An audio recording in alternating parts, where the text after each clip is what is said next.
We've all experienced the sticker shock this summer, from the pain at the pump to your grocery list to rising interest rates. For many Americans, inflation is their #1 concern. I went one-on-one with Representative Mario Diaz-Balart to talk about what he thinks should be done. Congressman, it's always good to see you. Good to see you, Jackie. I want to talk about inflation. Yes. Because it is affecting every single American, from going to the gas station to fill up their tank to the grocery store and so much more. It's at an all-time high. What is Congress doing to help Americans that are in need right now and that need desperate help? Jackie, the inflation is caused primarily by the policies of the Biden administration.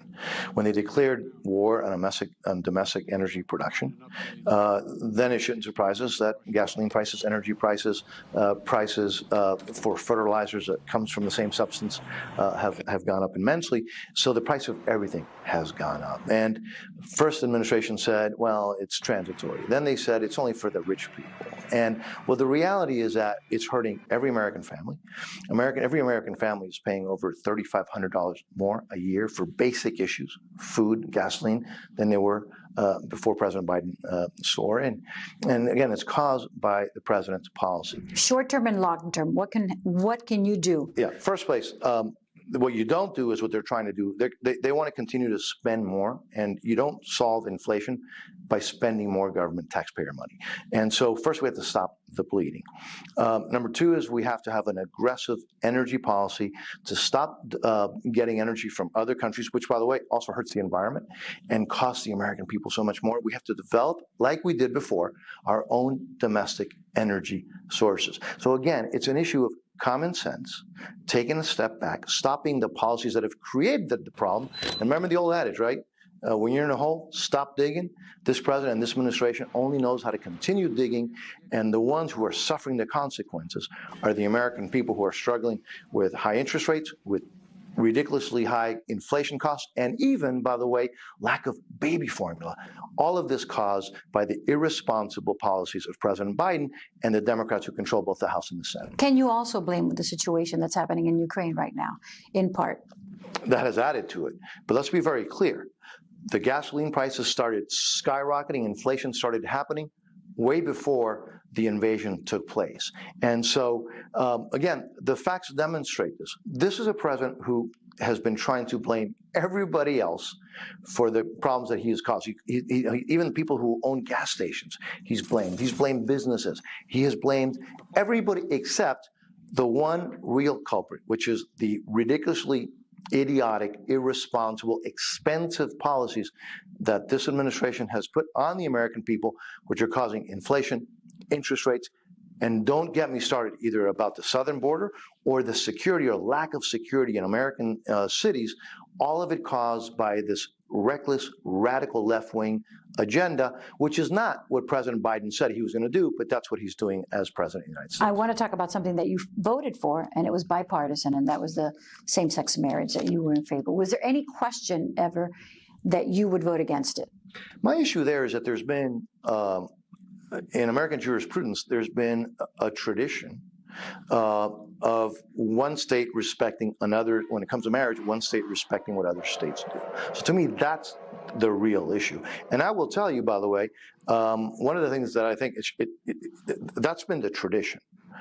But on top of that, I've been a proponent, for example, that if you have a state like Florida that has a concealed carry legislation where people here, law-abiding Americans who adhere to the Second Amendment, can carry weapons, right? Peaceful, law-abiding people, they should do it in other states as well. So again, I think it's consistent with my view of how the states should deal with issues like that.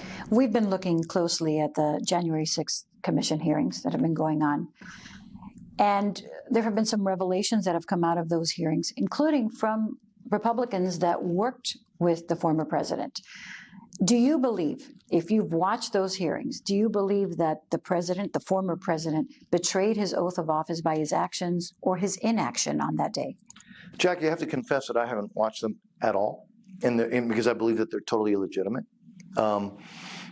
They were created in an illegitimate way. The Republican leader had some appointments that he could make on that committee. He did, and then Speaker Nancy Pelosi didn't like those members. She wanted to put the Republicans, she put all the Democrats, but she also wanted to put the Republicans that she wanted in order to not have fair hearings, and that's what she did. So this whole process from the beginning has been totally illegitimate.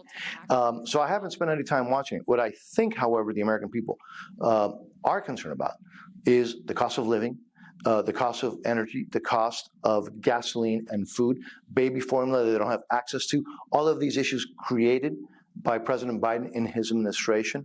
And so I've been focused on trying to find real solutions for the American people on the issues that is affecting them. So therefore, I have had very little time to be watching. And you haven't heard any reports of what has come out from those in your own party that have testified? No, because again, I consider that whole process from day one absolutely illegitimate. And what I've been focused on, and you know what I would hope that the Democrats in Congress would focus on, and the president would focus on the issues that are really hurting the American people.